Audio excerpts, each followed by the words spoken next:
Ethiopia is hosting a secret camp to train thousands of fighters for the Rapid Support Forces paramilitary group in neighboring country Sudan. The camp constitutes the first direct evidence of Ethiopia's involvement in Sudan's civil war, marking a potentially dangerous development that provides the RSF a substantial supply of fresh soldiers as fighting escalates in Sudan's south.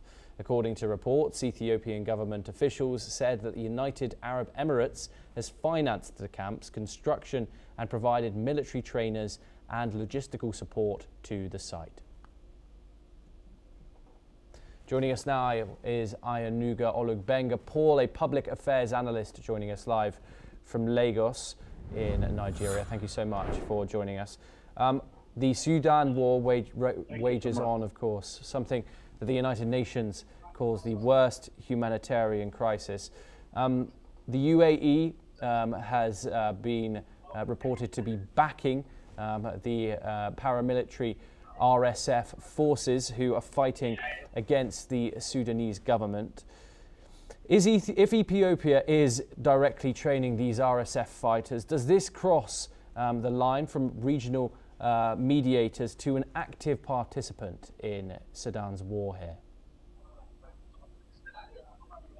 Well, it came as a shock to me too when I saw the news about the training camp in Ethiopia, because I've been trying to look at all the angles and what benefits to what end will it be for Ethiopia to be sponsoring a recognized terrorist organization. I tried to see the connect from the area of ethnic affiliation to the area of investment partnership that will literally be to the benefit of Ethiopia, because I know nobody does this without, logical reasons, and I can't really pinpoint right now, to the level of my knowledge, why this is happening. And the location of this training camp also gives me a cause for concern. The fact that it is located near the great Renaissance Dam that has been in contention, between the Egyptian and the Sudanese authority on the flow of the River Nile, as it affects both country irrigation systems. So while I, on one part, want to think that maybe for the greater dam project politics and related systems, this might be the interest of Ethiopia, but I do not see that as being quality enough reason. So I'm also looking at from the angle of international. Okay, we seem to be having some network issues with Ayanuga currently. Hopefully we get him back in just a second. These reports that Ethiopia is hosting a secret training camp for fighters of Sudan's RSF forces. They mark a dangerous new phase in Sudan's civil war. Does this... so you're saying, Ayanuga, that the UAE's backing of the RSF forces, which have been said to have perpetrated atrocities across the country, are indeed credible? Well, I think from all the information available, especially from sources inside Ethiopia itself, it seems there is a level of credibility to the news.